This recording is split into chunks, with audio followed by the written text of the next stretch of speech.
Muito bom dia, queridos irmãos e irmãs.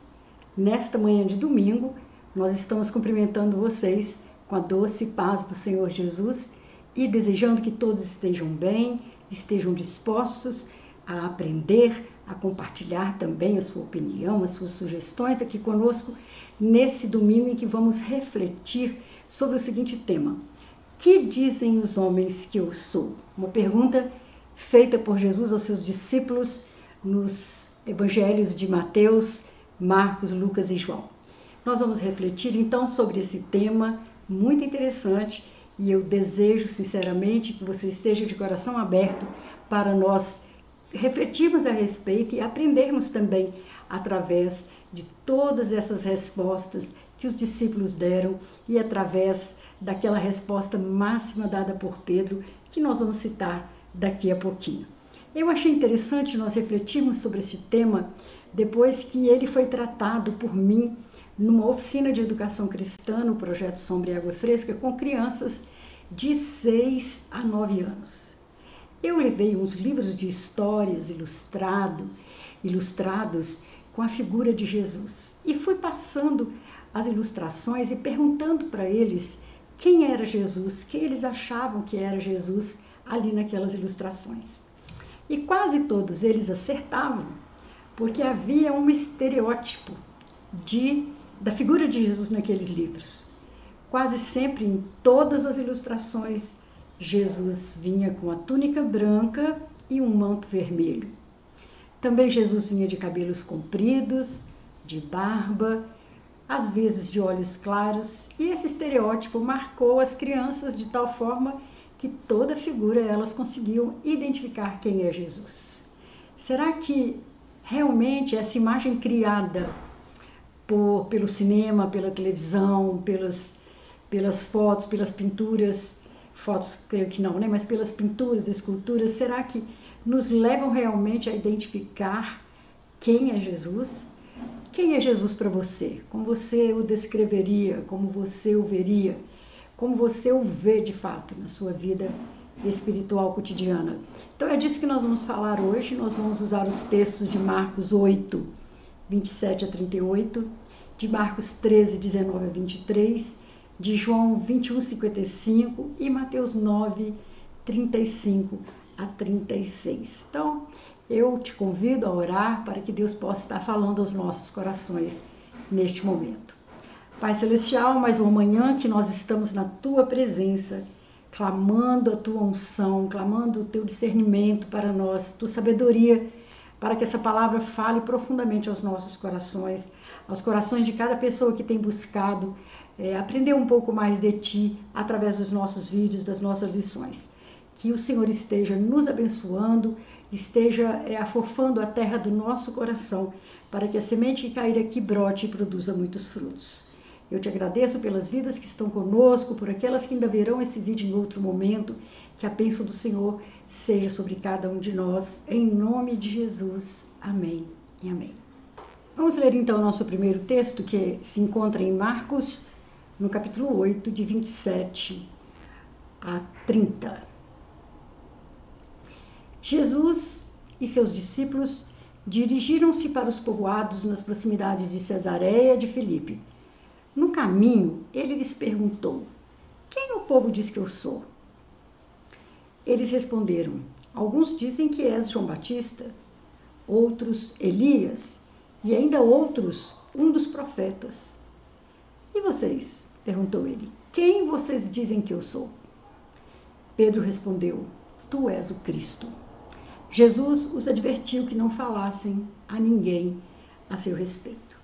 Esse texto de Marcos é o primeiro dos textos que vamos citar, lermos juntos, e ele é muito interessante por estar no Evangelho de Marcos, contado dessa forma tão sucinta, como é o estilo do evangelista Marcos. Quem é Jesus? É a questão central e decisiva na comunidade de Marcos, diante do surgimento de várias lideranças populares por volta do ano 70.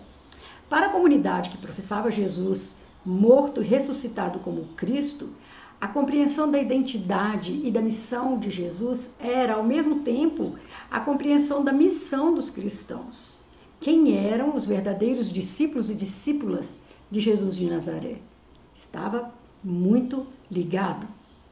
O livro de Marcos relata o ministério, a morte, a ressurreição de Jesus Cristo em um relato rápido que muitas vezes centraliza-se nos feitos poderosos do nosso Salvador. Mas quem escreveu este evangelho? Quem escreveu este livro? Marcos, que também é chamado de João Marcos, é o autor desse livro. Embora Marcos não tenha estado entre os discípulos originais de Jesus Cristo, ele converteu-se mais tarde e tornou-se um assistente do apóstolo Pedro. Ele pode ter escrito seu evangelho com base no que ele aprendeu com Pedro. Isso é a opinião de alguns estudiosos. Marcos e sua mãe Maria moravam em Jerusalém. A casa deles era um lugar onde os primeiros cristãos se reuniam, como citado lá em Atos 12:12. Marcos saiu de Jerusalém para ajudar Barnabé e Saulo na primeira viagem missionária. Paulo escreveu mais tarde que Marcos estava com ele em Roma, como é citado lá em Colossenses, em Filemon, e refere-se a ele como Marcos nesses versículos e o elogia como um companheiro que é muito útil para o ministério. Pedro refere-se a ele como meu filho Marcos, em 1 Pedro 5,13, mostrando a proximidade do relacionamento deles. Mas não sabemos exatamente quando é que o Evangelho de Marcos foi escrito. Marcos provavelmente escreveu o Evangelho em Roma entre os anos de 64 d.C. e 70 d.C. Talvez pouco depois do martírio do apóstolo Pedro, cerca de 60 anos depois de Cristo, antes da destruição do Templo de Jerusalém, que aconteceu por volta do ano 70 depois de Cristo. É curiosamente o mais antigo e o mais curto de todos os evangelhos e tem 16 capítulos somente. No passado, ele foi considerado até um resumo do Evangelho de Mateus e por isso foi colocado depois do Evangelho de Mateus no cânon do Novo Testamento. Após muita pesquisa, percebe-se que Marcos era mais antigo que Mateus e influenciou os outros evangelhos, o próprio Evangelho de Mateus e o de Lucas. Apesar de não ser citado nominalmente no evangelho que escreveu, Marcos é mencionado no livro de Atos dos Apóstolos e nas cartas apostólicas. Ele frequentemente, como eu disse, é designado como João Marcos, principalmente ali em Atos 12, Atos 15, etc. Aparentemente, João Marcos pertencia a uma família abastada, visto que a casa da sua mãe parecia ser grande o suficiente a ponto de servir de local de reunião da igreja primitiva e possuía pelo menos uma criada por nome Rode, como consta lá em Atos 12:12. Marcos anuncia a boa nova sobre Jesus Cristo, dando ênfase à sua atuação constante e à sua autoridade em toda a terra. Jesus vai de um lugar a outro, anunciando a vinda do reino de Deus, ensinando multidões, curando e fazendo milagres.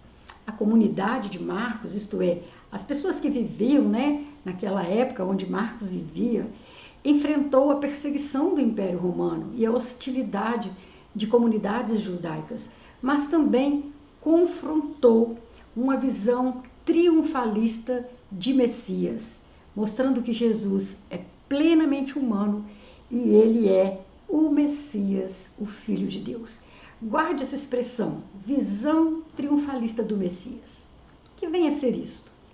A expectativa acerca do Messias era de um grande líder político, poderoso, que iria destronar toda a opressão de Roma sobre o povo de Israel e ter então o seu próprio governo, como nos tempos do grande rei Davi. Eles tinham mesmo essa expectativa, todo o povo, inclusive os próprios discípulos. Mas nós vamos ver como as coisas vão caminhar e como eles vão identificar as perguntas que Jesus lhes fizera. A pergunta, que dizem os homens que eu sou, atravessa milênios e continua em discussão, oferecendo várias imagens de Jesus. Milagreiro, rei triunfante, sacerdote, psicólogo, monge, economista, revolucionário. Cada imagem revela uma faceta da vivência de um indivíduo cristão, pois a essência da pessoa humana de Jesus, com a sua proposta de vida, é fundamental para viver a fé cristã. Então, cada um tem uma perspectiva de visão de Jesus, conforme as suas experiências, conforme o que recebeu daqueles que lhes ensinaram. Então, nós vamos vivenciar isso também particularmente, pessoalmente. Hoje, a pergunta de Jesus continua nos interpelando exatamente como fez com seus discípulos há muitos séculos atrás. Que dizem os homens que eu sou? O que vocês estão ouvindo por aí a meu respeito?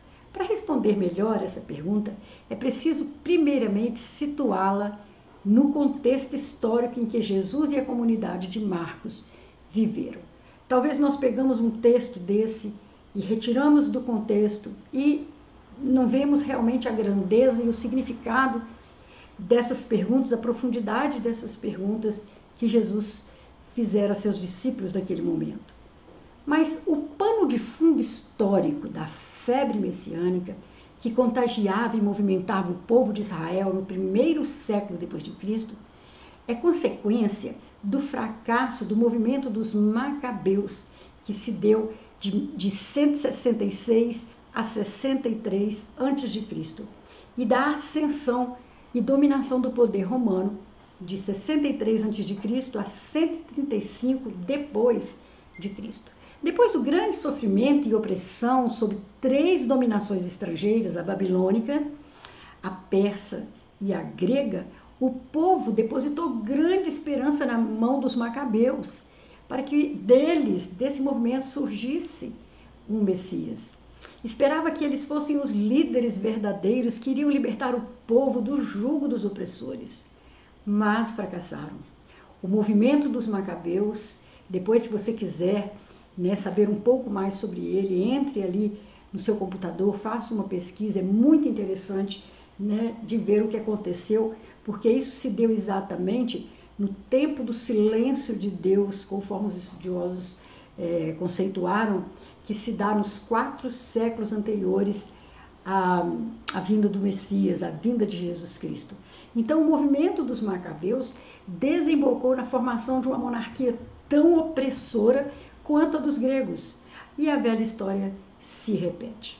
A frustração aumentou com a chegada dos romanos e do seu tremendo poderio militar. O povo se submeteu impotente às ordens humilhantes de mais uma potência estrangeira que chegou para devastar a sua pátria.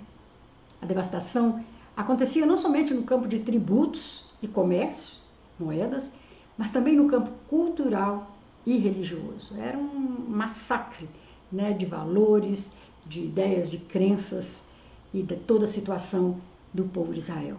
Os imperadores, por exemplo, apresentavam-se como filhos de Deus, filhos do cometa e sumos sacerdotes.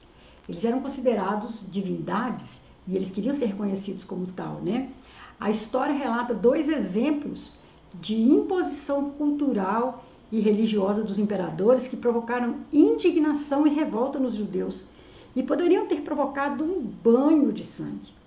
Os estandartes militares de Pilatos, com a imagem do imperador César, marchando para Jerusalém nos anos 26 e 27 depois de Cristo, e a tentativa de erguer a estátua do imperador Caio Calígula no Templo de Jerusalém, que aconteceu nos anos 40 e 41 depois de Cristo. Olha, irmãos, como que era ostensivo, esse movimento romano de se impor como divindade, como poderoso diante do povo de Israel.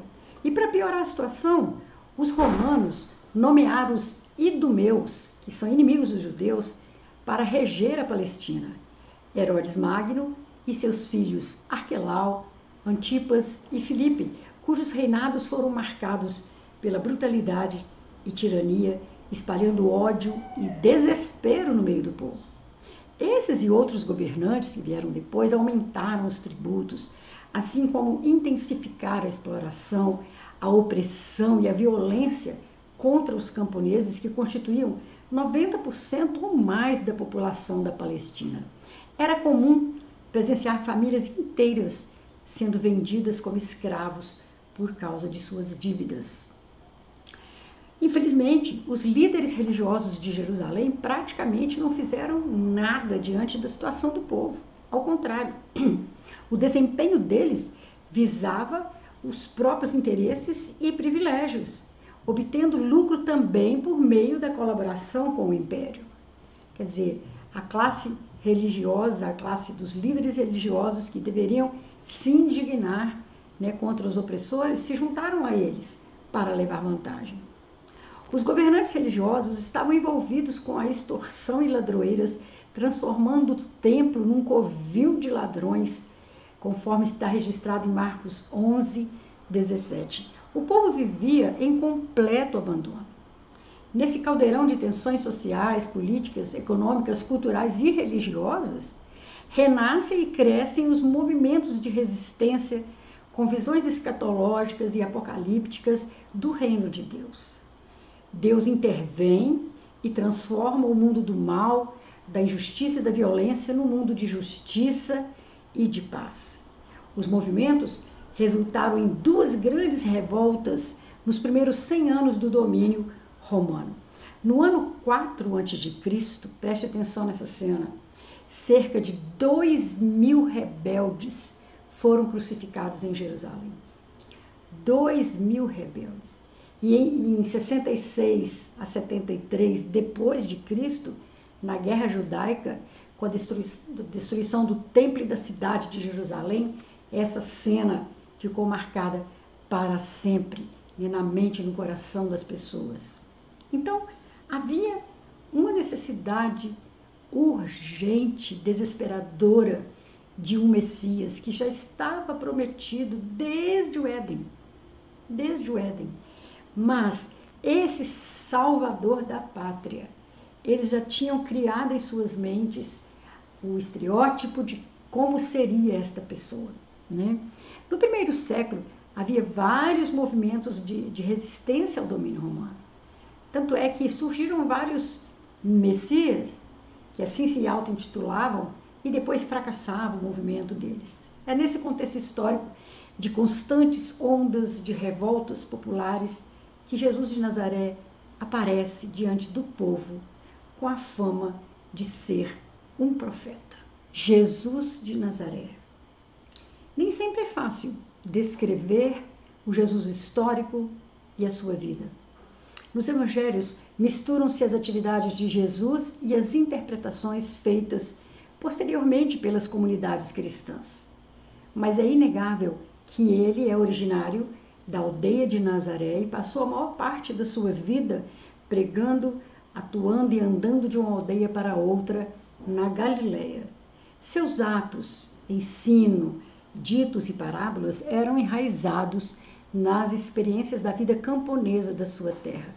Nós vamos observar isso através das parábolas, das ilustrações de Jesus, sempre muito ligado à terra, aos animais, e as suas ilustrações falavam de coisas que eles poderiam compreender facilmente. Mas algumas práticas de Jesus se diferenciavam da imagem oficial do Messias esperado daquele tempo.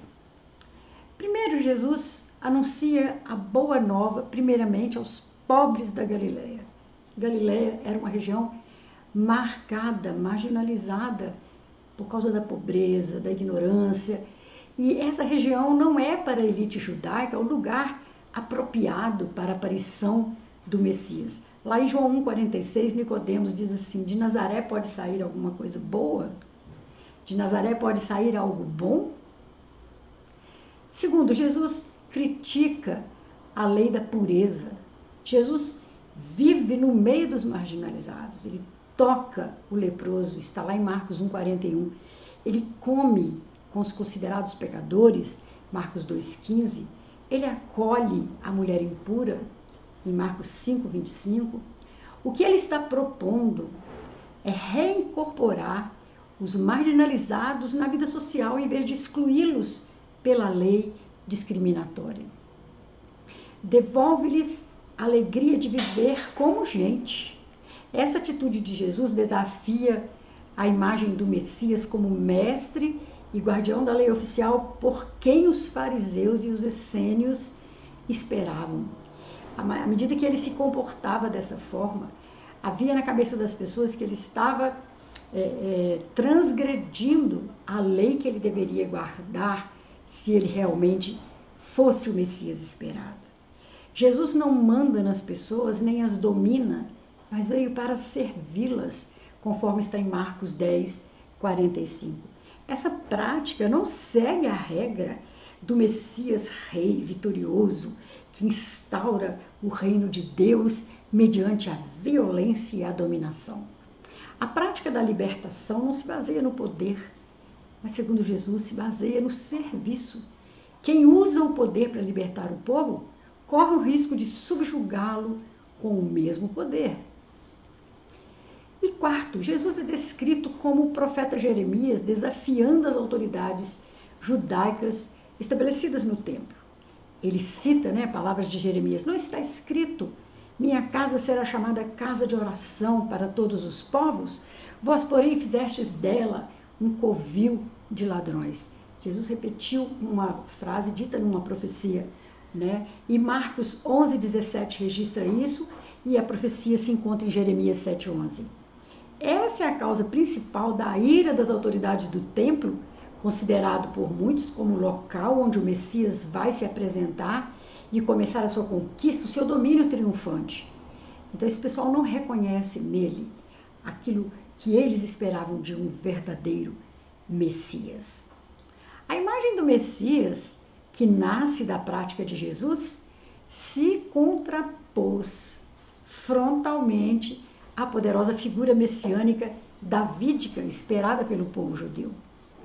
Jesus é o servo sofredor, que é citado em Isaías 42, de 1 a 9, que prega e pratica um relacionamento social e religioso baseado no amor, na compaixão e na justiça, o que o leva a um confronto com as autoridades, consequentemente, acaba levando para a cruz. O sofrimento e a morte de Jesus não são castigos, nem o projeto de Deus, mas consequência da sua prática da justiça e da solidariedade. Os primeiros seguidores e seguidoras que conseguiram compreender esse messianismo do servo após a morte do seu mestre e a experiência pascal, colocaram-se ao lado dos crucificados da sociedade para construir o reino de Deus de amor e solidariedade. Após a morte de Herodes Agripa I, no ano 44 depois de Cristo, a Judéia voltou a ser uma província romana. Com a perda da autonomia política da Judéia e a terrível fome no fim dessa década, a Palestina presenciou o aumento sucessivo dos movimentos violentos de resistência, o qual atingiu seu ápice na Guerra Judaica dos anos entre 66 e 73 depois de Cristo. No fim da década de 60 depois de Cristo, toda a Palestina estava infestada de movimentos de revolta que agitavam a comunidade de Marcos. A comunidade se juntaria à revolta armada com bandeira do rei Jesus messiânico? A dúvida e a indecisão da comunidade estão manifestadas no seu texto, porque o próprio Jesus previu em Marcos 13, 19 a 23, pois naqueles dias haverá uma tribulação tal como não houve desde o princípio do mundo, que Deus criou até agora, e não haverá jamais. E se o Senhor não abreviasse esses dias, nenhuma vida se salvaria. Mas, por causa dos eleitos que escolheu, ele abreviou os dias. Então, se alguém vos disser, eis o Messias aqui, ou ei-lo ali, não creais. Hão de surgir falsos messias, falsos profetas, os quais apresentarão sinais e prodígios para enganar, se possível, os próprios eleitos. Quanto a vós, porém, ficai atentos. Eu vos preveni a respeito de tudo. Olha como que Jesus já estava prevendo e alertando seus discípulos que após ele surgiriam ainda novas figuras se dizendo o Messias. A comunidade de Marcos trata do assunto do messianismo de Jesus de um modo muito particular. Olhando sobretudo a primeira parte do Evangelho de Marcos, o leitor logo percebe as constantes ordens de silêncio, depois de prática poderosa e libertadora de Jesus e da menção dos seus títulos. Eis a lista dessas ordens. Presta atenção, isso aqui é muito interessante. Lá em Marcos 1, 23 a 25, diz o seguinte: na ocasião, estava na sinagoga deles um homem possuído por um espírito impuro, que gritava dizendo: que queres de nós, Jesus Nazareno? Vieste para arruinar-nos? Sei quem tu és, o Santo de Deus. Jesus, porém, o conjurou severamente: cala-te e sai dele. Então o espírito impuro, sacudindo violentamente, soltando um grande grito, o deixou. Na verdade, há muitas pessoas que se perguntam, né, por que Jesus faz isso? Por que Jesus proíbe os espíritos imundos de dizerem, né, que ele é o Messias, se os próprios espíritos imundos o reconhecem como tal? Nós vamos ver essas ordens de silêncio em outro texto, em Marcos 1:32. Ao entardecer, quando o sol se pôs, trouxeram-lhe todos os que estavam enfermos e endemoniados. A cidade inteira aglomerou-se à porta. E ele curou muitos doentes dessas diversas enfermidades e expulsou demônios. Não consentia, porém, que os demônios falassem, pois eles sabiam quem ele era. Outro texto também vai falar dessas ordens de proibição, né, ordens de silêncio, está em Marcos 1, 40, 44. Um leproso foi até ele, implorando-lhe de joelhos: se queres, tens o poder de purificar-me. Irado, estendeu a mão, tocou e disse-lhe: eu quero ser purificado. E logo a lepra o deixou e ficou purificado. Advertindo severamente, despediu logo, dizendo-lhe: não digas nada a ninguém, mas vai mostrar-te ao sacerdote e oferece por tua purificação o que Moisés prescreveu para que lhe sirva de prova. Outro texto também, Marcos 3, de 10 a 12. Pois havia curado muita gente, e todos os que sofriam de alguma enfermidade lançavam-se sobre ele para tocá-lo. E os espíritos impuros, assim que o viam, caíam aos seus pés e gritavam: tu és o Filho de Deus. E ele os conjurava severamente para que não o tornassem manifesto. Também Marcos 5, 41, 43, quando ele ressuscita a filha de Jairo, né? Tomando a mão da criança, disse-lhe: Talita cumi, o que significa: menina, eu te digo, levanta-te. No mesmo instante, a menina se levantou e andava, pois já tinha 12 anos, e ficaram extremamente espantados. Recomendou-lhes, então, expressamente que ninguém soubesse o que tinham visto, e mandou que dessem de comer a menina. Lançando um olhar sobre essa lista e outros textos, nós podemos ter uma resposta parcial à pergunta que fizemos à comunidade de Marcos a respeito do messianismo. Porque Jesus impõe o silêncio e não permite que as pessoas mencionem os seus títulos. Antes de tudo, Jesus desfaz um equívoco: a pretensão do povo em transformá-lo num Messias poderoso e triunfante. Foi exatamente essa pretensão que penetrou e dominou a comunidade de Marcos. Eles olhavam o céu, esperando e pedindo que Jesus interviesse logo no mundo para que estabelecesse seu reino glorioso e definitivo. Entretanto, Jesus os adverte e se contrapõe à figura messiânica, davídica, triunfalista que eu expliquei mais atrás. Dessa maneira, a comunidade começa a orientar seus membros para o verdadeiro messianismo de Jesus e seu destino na segunda parte do Evangelho, que se inicia em Marcos 8, 27 a 38. Então havia uma razão: Jesus não queria ser considerado Messias, encaixado no estereótipo criado pela imaginação e pelo desejo daquelas pessoas. Jesus com seus discípulos estão em viagem para Jerusalém, próximos a Cesaré de Filipe, como nós lemos no início, cidade situada no extremo norte da Palestina, junto às fontes do Rio Jordão. E no caminho, o Evangelho de Marcos insere a pergunta sobre a identidade de Jesus. Que dizem os homens que eu sou? O caminho é o local do discipulado. É pelo caminho que Jesus vai ouvindo e formando os seus discípulos. A questão proposta não tem uma única resposta. Até hoje as pessoas continuam tentando responder quem é Jesus. As diferentes respostas, como eu disse, representam as várias opiniões existentes naquela época na comunidade de Marcos acerca de Jesus. Alguns acreditavam que Jesus era João Batista que tinha voltado. Olha a impossibilidade disso, né? De acordo com a narrativa de Marcos, o próprio Herodes pensava dessa forma. Para outros, ele era Elias, uma figura do Antigo Testamento muito popular entre os judeus. Ele era considerado o iniciador do movimento profético. E a tradição afirmava que esse profeta tinha sido arrebatado aos céus, não tinha morrido. E segundo a crença, ele voltaria. Confira isso lá em 2 Reis 2:11. Havia ainda uma parcela da comunidade que acreditava que Jesus era um dos profetas. Então, a questão sobre a identidade de Jesus se desdobra em outra pergunta. Depois que Jesus pergunta para eles, que dizem os homens que eu sou? Jesus vira para eles, seus discípulos, e diz, e vocês? Quem dizem que eu sou? Pedro, representando um grupo que segue Jesus, responde, tu és o Cristo.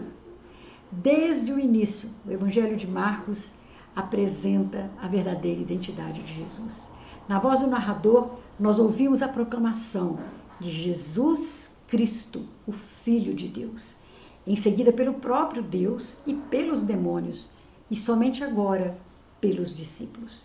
Embora a resposta de Pedro esteja certa, segue-se a ordem de silêncio.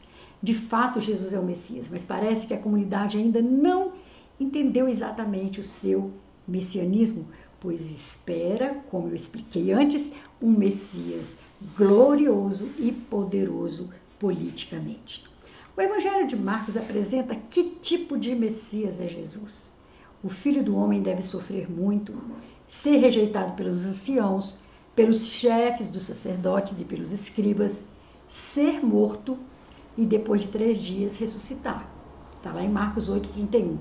Esse ensinamento será repetido em outras 2 passagens, no capítulo 9 e no capítulo 10. O texto evidencia que o seguimento de Jesus implica em sofrimento e rejeição. Há também o título Filho do Homem, né? O Filho do Homem, esse título ocorre muitas vezes no Antigo Testamento. Enquanto o título em Daniel 7:13 é usado para designar alguém como o rei Davi, que vem nas nuvens com poder e glória, o título no livro de Ezequiel é de modo geral aplicado a um ser humano com suas fraquezas e limitações humanas. Nos evangelhos sinóticos, que são Mateus, Marcos e Lucas, o título Filho do Homem é usado somente por Jesus. Quando o título é usado nos textos que mencionam a paixão e a morte de Jesus, ele é aplicado para expressar a condição humana da fragilidade, contrapondo-se à figura apocalíptica do Messias davídico poderoso. Anciãos, chefes dos sacerdotes e escribas foram os representantes das autoridades de Jerusalém que tramaram a morte de Jesus. Por exemplo, em Marcos 14 diz assim, enquanto ainda falava, chegou Judas, um dos 12, com uma multidão, trazendo espadas e paus da parte dos chefes dos sacerdotes, escribas e anciãos. A visão de um Messias poderoso e triunfalista é substituída pela compreensão de um messianismo que passa pelo sofrimento e pela cruz. Um Messias solidário com os crucificados, os marginalizados, os desprezados da história. O messianismo de Jesus está relacionado, como eu venho explicando, com rejeição, sofrimento, morte, conteúdo essencial da sua identidade messiânica. Havia em Israel a imagem do servo de Javé, lá em Isaías 42, 49, 50, 52. Porém, Pedro representa o grupo que não aceita essa visão e censura Jesus, né? Quando Jesus prediz que ele vai sofrer, que ele vai ser levado à morte, Pedro não aceita essa visão. Na cabeça de Pedro, realmente, o estereótipo de triunfalista, vitorioso, não combina com esse que Jesus está apresentando. E para muitos, a morte de Jesus na cruz era inaceitável. Nesse momento, a reação de Jesus chega a ser violenta, dura, né? Arreda-te de mim, Satanás, porque não pensas as coisas de Deus, mas as dos homens. Jesus repreende Pedro nesses termos tão duros, né? Porque ali havia uma contradição à figura do Messias. Havia forte contestação a Jesus na comunidade de Marcos. Em Marcos 3:22, ele é acusado de estar possuído por Beelzebu, que é um demônio, né? A provocação de Pedro a Jesus lembra também a tentação de Jesus no deserto. Pedro não age como discípulo de Jesus, ao contrário, ali torna-se porta-voz de Satanás. A palavra Satã, ela vem do hebraico, que significa adversário. Então Pedro, quando diz, não, Senhor, de jeito nenhum, essas coisas não vão te acontecer, ele está sendo um adversário, ele está se contrapondo ao que o Messias iria passar. O pastor Ed Renekiewicz, em seu livro Talmidim, no capítulo 3, esclarece que os imperadores romanos, na época da dominação da Palestina, no templo de Jesus, reivindicavam para si o título de Christus, pois era considerado o escolhido dos deuses. E quando conquistava os povos, se tornava o Senhor, Kyrios, soberano dos povos. O imperador romano também é chamado de Salvador, porque Roma acreditava que ele levava sua luz e salvação para os povos bárbaros.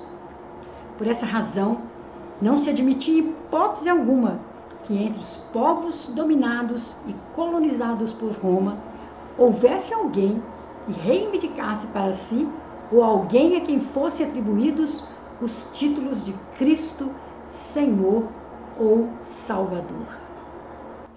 Mas os anjos, nos arredores de Belém, segundo o Evangelho de Lucas 2:11, quando anunciam o nascimento de Jesus aos pastores, dizem: hoje na cidade de Davi lhes nasceu o Salvador, que é Cristo, o Senhor. O pastor Ed René continua dizendo que os milagres de Jesus sinalizam a sua messianidade. Jesus é o Messias esperado pelos descendentes de Abraão. São placas de sinalização que apontam os seus milagres para o fato de que Jesus é o Cristo, o Filho do Deus vivo.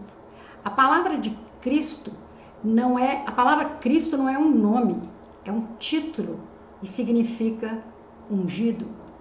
Traduz a palavra hebraica Messias, que tem o mesmo significado. Jesus é um nome, Cristo é um título. Com o tempo, o título foi incorporado ao nome, Jesus Cristo. E muitos cristãos não sabem, né, de onde provém a junção desses dois nomes. Agora você sabe. Na tradição do povo hebreu, havia na crença de que o Messias seria o único capaz de realizar 4 milagres específicos. Então havia uma crença de que o Messias seria o único capaz de realizar 4 milagres específicos. Esses detalhes nós encontramos ali no livro que eu citei, Talmidim, do pastor Ed Renekiewicz. E um dos milagres era curar um leproso, curar um cego de nascença, expulsar um demônio mudo e ressuscitar pessoas. Esses eram chamados milagres messiânicos. Lá no Evangelho de Marcos 1:1 diz assim: início do Evangelho de Jesus, o Messias, Filho de Deus. E este é um resumo de todo o Evangelho, mostrando que este livro é só o começo do Evangelho, que deve terminar de ser escrito com a nossa própria vida. Jesus é apresentado como aquele que pregará a boa notícia, implantará o reino de Deus, e os seus milagres, então, serão sinais do seu messianismo, da sua messianidade. Olha, não era o Messias, segundo a tradição, não iria fazer um ou outro desses 4 milagres, mas ele seria o único capaz de realizar os 4 milagres. E nós vemos na história de Jesus os 4 milagres acontecerem e mais de uma vez. Alguns mais de uma vez, né? Então, que coisa maravilhosa. No Evangelho de João 21, 25, João está quase findando ali seu evangelho e escreve assim: há, porém, ainda muitas outras coisas que Jesus fez. Se todas elas fossem contadas, fossem relatadas uma por uma, creio eu que nem no mundo inteiro caberiam os livros que seriam escritos. Então, olha que coisa tremenda. Os 4 evangelhos, eles concentram, né, os sinais, os milagres de Jesus, o seu ensinamento, o seu amor, a sua caminhada, mas ainda muitas coisas aconteceram além daquelas que podem, né, confirmar que Jesus é o Messias, o Filho de Deus. Também em Mateus 9, 35 a 36, cita algo muito interessante, né? Percorria Jesus todas as cidades e povoados, ensinando nas sinagogas, pregando o evangelho do reino, curando toda sorte de doenças e enfermidades. Vendo eles as multidões, compadeceu-se delas, porque estavam aflitas e exaustas, como ovelhas que não têm pastor. Esse era o cerne do verdadeiro Messias. Ele falava a respeito de Deus, ele ensinava sobre o reino de Deus, ele fazia os sinais, os milagres para confirmar que ele era o Messias, o Filho de Deus, né? E tinha uma imensa compaixão por aquele povo oprimido, na ignorância espiritual e na ignorância de modo geral, né? Quanto às coisas que Deus tinha reservado para eles. Era isso que Jesus fazia, né? Percorria as cidades, ensinava, pregava, curava, com muita compaixão pelas pessoas que claramente estavam perdidas. E resta-nos trazer uma palavra final. Ontem e hoje persiste a pergunta: que dizem os homens que eu sou? As respostas são várias e na comunidade de Marcos, como eu disse, a figura messiânica vinha cheia de poder, de autoridade e de dominação, né? Já era esperada pelo povo judeu. Mas o Evangelho de Marcos vai nos trazer, como eu disse, um Messias com a visão radicalmente contra tudo isso, na figura de um Messias humilde, manso, sofredor e servo. Depois de ouvir o que os de fora diziam dele, Jesus traz a pergunta para os seus discípulos no verso 29. E vocês? Quem vocês dizem que eu sou? Né? Essa pergunta, ela pode ser traduzida de muitas formas, mas eu suponho que uma delas seja isso. Para vocês eu significo o quê? O que vocês pensam sobre mim? O que eu significo para vocês, para a sua comunidade? Pedro já tinha essa resposta e a sua convicção, que com a continuidade vai se tornar mais e mais profunda. Pedro responde: tu és o Cristo, o Filho de Deus. Né? E tanto que a resposta é tão profunda e tão convicta que Jesus diz para ele assim: não vem de você mesmo essa resposta, mas foi o Espírito de Deus que te revelou. Quer dizer, aquela convicção profunda que Pedro já tinha, né? E que vai se firmar na sua caminhada de fé, é o próprio Espírito de Deus que o revela. Agora Jesus olha para você e para mim. Eu gostaria de dizer para cada um de vocês como se fosse o próprio Jesus. Olha para cá, olha para esta câmera e responde para mim. E para você? Quem você diz que Jesus é? Se eu fosse Jesus, quem você diz que eu sou? Quem dizem os homens que eu sou? Essa pergunta ecoa através dos tempos. Pode ser um mestre, um charlatão, um doente mental, um agitador, um rebelde social, em contraste com os discípulos de todas as épocas que continuam a reafirmar: tu és o Cristo, o Filho do Deus vivo. Repete comigo: tu és o Cristo, o Filho do Deus vivo. Que pela graça de Deus nós possamos, nós, discípulos de hoje, também responder com convicção, com reverência, com humildade, mas com plena confiança. Tu és o Cristo, o Filho do Deus vivo. Essas perguntas que nós lançamos hoje para a nossa reflexão são profundas. As respostas não são simples. Para você afirmar que Jesus é o Cristo, Filho do Deus vivo, Você tem que ter sido plenamente convencido, intimamente, no seu coração, na sua alma, dessa certeza, dessa verdade pelo próprio Espírito de Deus. Se você ainda não consegue afirmar com convicção, com certeza, com sinceridade, busque a Deus, peça a Deus que se revele a você, revele o seu Filho a você, para que você possa ter essa certeza, da qual depende toda a plenitude da sua vida, tanto aqui e agora, como na vida eterna.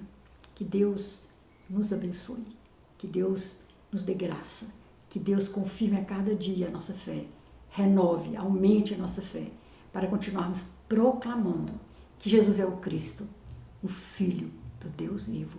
Amém e amém.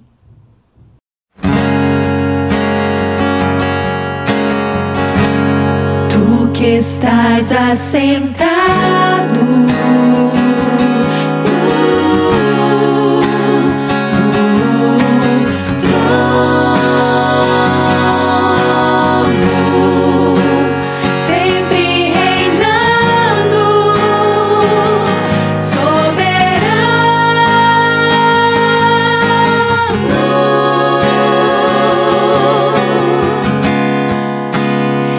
anjos cantando,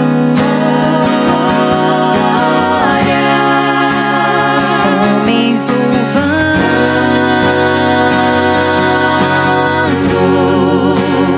Deus reunido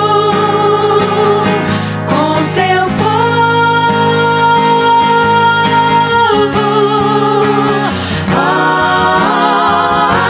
Alfa, Ômega,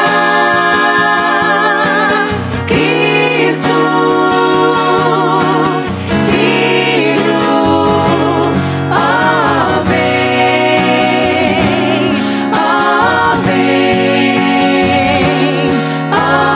vem, Senhor Jesus, ansioso espera.